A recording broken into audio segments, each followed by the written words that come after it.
En el nombre del Padre, del Hijo y del Espíritu Santo. Amén. Querido Padre Juan Martín, querida hermana, amadísimos hermanos, este domingo sexto de Pentecostés deja el paso a la fiesta de la preciosísima sangre de nuestro Señor Jesucristo, dando así comienzo al mes que se le dedica con el rezo de las letanías propias luego del Santo Rosario. Esta sangre divina, precio de nuestra redención, que fue derramada de una manera cruenta y visible en la cruz, es la misma, y no es otra, es la misma, que se sigue derramando de un modo incruento e invisible en los sagrados altares al celebrarse la Santa Misa. Por tal motivo, y viendo cómo se ha ido acrecentando nuestra feligresía, nos ha parecido más que conveniente dedicar esta predicación dominical a profundizar las razones de la adhesión a este rito multisecular llamado de San Pío V y a las profundas diferencias que tenemos con el nuevo llamado de Pablo VI. Bien sabemos todos lo que es la misa.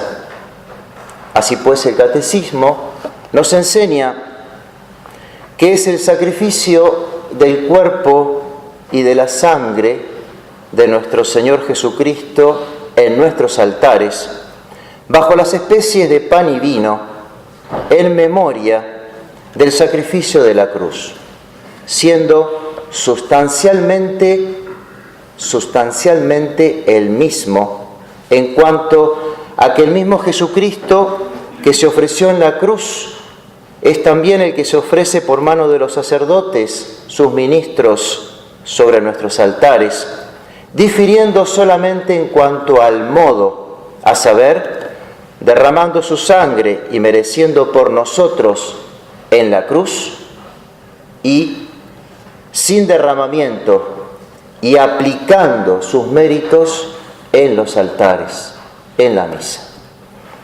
Asimismo, hay otra relación, enseña la Iglesia, entre ambos, es decir, que en la misa se representa de un modo sensible, visible, palpable, el derramamiento de la sangre de Jesús en la cruz, porque en virtud de las palabras de la consagración se hace presente bajo las especies del pan solo el cuerpo y bajo las especies del vino solamente su sangre, si bien por connatural concomitancia y por la unión hipostática está presente Jesucristo todo entero bajo cada una de las especies sacramentales.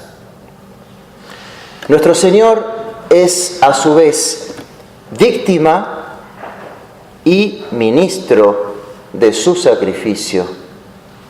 Él es el ministro principal y nosotros sacerdotes, como enseña Santo Tomás, los ministros, las causas instrumentales, esos ministros secundarios unidos, y de ahí le viene su eficacia al ministro principal, que es nuestro Señor.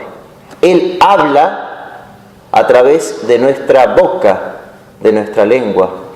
Pero yo no consagro mi cuerpo, sino el cuerpo de Cristo, hablando in persona Christi. Así pues, si bien la Santa Misa tiene su punto culminante en la doble consagración, en donde nuestro Señor se hace presente verdadera, real y sustancialmente, no deja de tener estrecha e íntima relación con el ofertorio de la misa, en donde por sus oraciones se debe manifestar y expresar aquello que le va a dar el sentido a la inmolación, aquello que viene a justificar el motivo por el cual nuestro Señor va a subir al patíbulo de la cruz. Se va a tener que identificar con aquellas intenciones que nuestro Señor albergaba en su corazón al desafío que su Padre Eterno le iba a poner. De la misma manera que, si se nos permite una comparación, cuando uno hace una promesa, por ejemplo, a un santuario mariano, lo hace por una única o múltiple intención bien determinada, bien precisa, bien concreta. Con este principio, pasemos a ver las intenciones que tuvo Cristo en la cruz y que nos descubre la liturgia siguiendo las oraciones del ofertorio, tocantes solamente a la hostia y al cáliz. Así pues, al ofrecer la hostia, el celebrante debe elevar los ojos al cielo para luego posarlos en la patena, diciendo: Suscipe Sancte Pater, hanc Immaculatam Hostiam.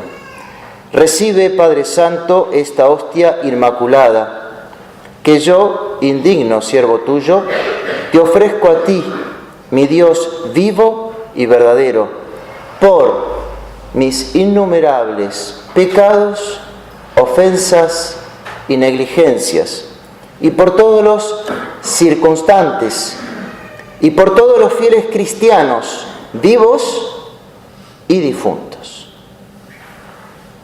El Padre Eterno se presenta como el término del sacrificio, el Padre a quien Adán desobedeció, generando el pecado original del género humano, y con quien Adán se enemistó y no se enemistó desde el paraíso terrenal, es aquel a quien se le ofrece el sacrificio de su Hijo, de tal modo que Él lo reciba con agrado. La Iglesia llama a este pan hostia y no lo llama pan. No dice suscipe sanctum panem, lo podría decir. Suscipe hanc immaculatam hostiam, una inmaculada hostia. Porque el ostium, para el mundo de los antiguos, ¿quién era? El ostium era aquel que se entregaba para ser inmolado y ser intercambiado con aquellos que eran rehenes y estaban cautivos, próximos a su inmolación. El ostium era el comodín que se entregaba a cambio de liberar a los rehenes, lo que fue el carisma tan propio de la orden de los mercedarios. De modo tal que el ostium era una víctima de inmolación por los terceros. El celebrante en el ofertorio, nombrando al pan como hostia y no como pan, nos enseña que ya la Iglesia ve a Cristo que se va a inmolar por todos nosotros, como ostium y no como pan. Con una finalidad: por mis innumerables pecados, ofensas y negligencias, es decir, por un motivo propiciatorio, por un motivo de expiación, por un alcance que trasciende incluso a los que están presentes, sino que es abarcativo del espacio y el tiempo, que es abarcativo a los difuntos que están en el purgatorio. Y por eso agrega: y por todos los circunstantes, y también por los fieles cristianos vivos y difuntos. Para concluir, a fin de que nos aproveche a mí, celebrante, y a ellos, los fieles, para la vida eterna, distinguiendo de este modo, a su vez, el sacerdocio ministerial de la participación de los fieles por el simple carácter bautismal. Al tomar el cáliz, el celebrante dice: te ofrecemos, Señor, el cáliz de la salvación, rogando a tu clemencia que ascienda con olor de suavidad hasta la presencia de tu divina majestad por nuestra salvación y la de todo el mundo. En primer lugar, vemos como tampoco es mencionada la palabra vino, sino cáliz, para marcar el aspecto sufriente, el cáliz de amargura, el cáliz del dolor, términos tan usuales en los relatos evangélicos y tan propio para designar el cúmulo de dolores, de sufrimientos y de la propia sangre de Cristo vertida desde la agonía hasta su pasión y muerte. Asimismo agrega, rogando tu clemencia que ascienda con olor de suavidad, hasta la presencia de tu divina majestad, haciendo con esto una clara alusión del sacrificio del inocente Abel por su hermano homicida Caín. ¿Por qué mató Caín a Abel? En el Génesis no figura claramente como luego el apóstol lo menciona. ¿Por qué lo mató a su hermano? Caín ofrecía sacrificios, Abel ofrecía sacrificios. Caín de los frutos del campo, de sus cosechas, y Abel de sus ganados. ¿Por qué lo mató? Porque Caín era mezquino. Caín ofrecía de todo un poco, mientras que Abel solo ofrecía lo mejor de sus ganados, de sus primicias. Esto le llevó a la irracional envidia que terminó a precio de sangre. Por fin, la oración vuelve a remarcar, como con la hostia, el pedido universal de la salvación. Así pues, las oraciones mencionadas dejan de manifiesto cómo a nuestro Señor se ofrece al Padre Eterno por la redención del género humano a precio de sangre que va a consumar en la cruz y místicamente la va a renovar en la doble consagración. El ofertorio da la inteligencia del porqué de la doble consagración, del porqué de la muerte de Cristo. Cuando miramos, mis queridos hermanos, el ofertorio de la misa de Pablo VI, la misa llamada Nueva, no podemos menos de ver el contraste tan grande y la nueva realidad que hay en juego. Así pues, en una simetría perfecta, las dos oraciones rezan: bendito seas, Señor, Dios del universo, por este pan, luego dirá por este vino, fruto de la tierra o de la vid y del trabajo del hombre, que recibimos de tu generosidad, y ahora te presentamos, Él será para nosotros pan o bebida de salvación. ¿Qué podemos decir al respecto? Que estas oraciones no hacen sino virar el eje central, desplazándolo hacia el hombre. Lo que se ofrece es al Dios del universo, terminología tan familiar a las logias, pero ya no se ofrece explícitamente al Dios Padre, a quien Adán ofendió. Lo que se ofrece es pan, y ya no es una hostia, ya no está la noción del ostium que se va a inmolar por otros. Lo que se ofrece es algo terrenal y horizontal, y no ya algo divino y vertical. Lo que se ofrece es el fruto del trabajo del hombre, y ya no más se ofrece a nuestro Señor. Lo que se ofrece es, para que sea un intercambio alimenticio, se da un alimento corporal en vista de uno espiritual, y no ya una víctima divina que se ofrecerá por todos los hombres en expiación de sus pecados, ofensas y negligencias. Lo que se ofrece hace alusión a los presentes, pero deja de lado a los ausentes, al resto de los vivos esparcidos en la extensión del mundo, y menos se hace mención de las almas de los fieles difuntos. Lo que se ofrece hace alusión a que la misa es una cena, un banquete espiritual, una reunión de comensales, una sinaxis, y no ya un sacrificio, una expiación de culpas, una inmolación del Hijo de Dios, una renovación del Calvario, una prolongación de la cruz del Viernes Santo.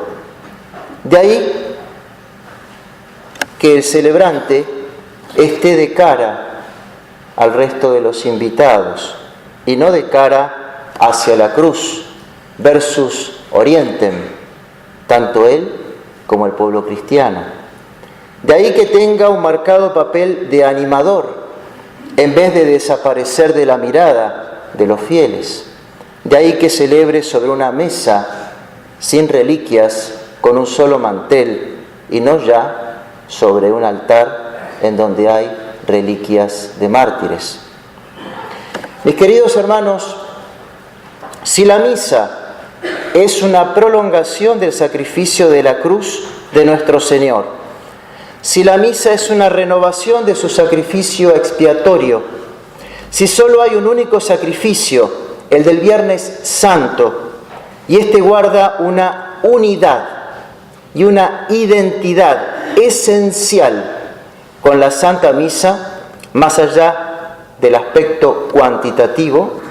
Ahora bien, si esto es así, como la Iglesia nos lo ha enseñado siempre, uno se puede preguntar, ¿cómo es posible que nuestro Señor se haya encarnado y que haya muerto en la cruz con la principal intención de recibir y de transformar nuestros trabajos materiales en comidas espirituales?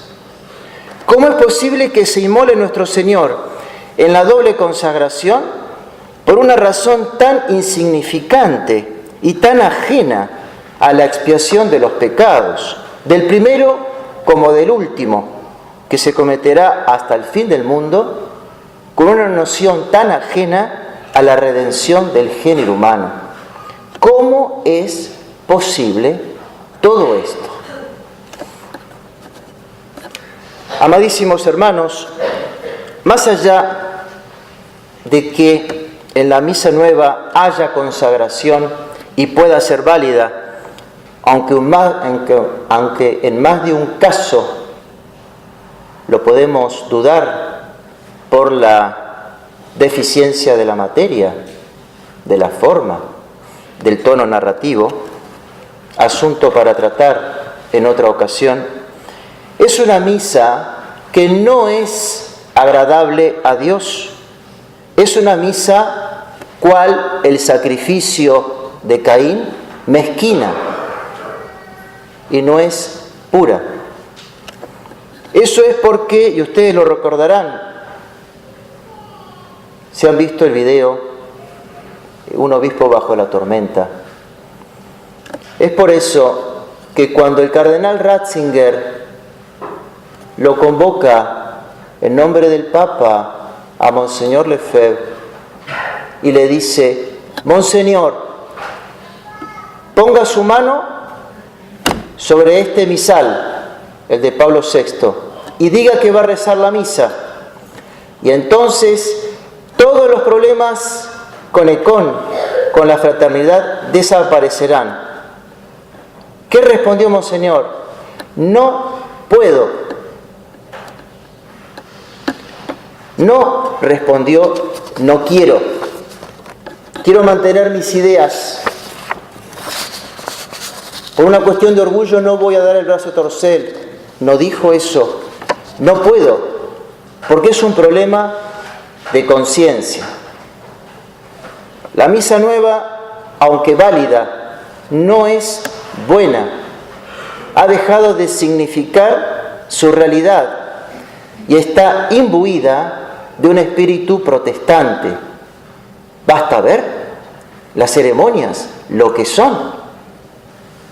Y encima en un devenir que no se ve, no se vislumbra su fin.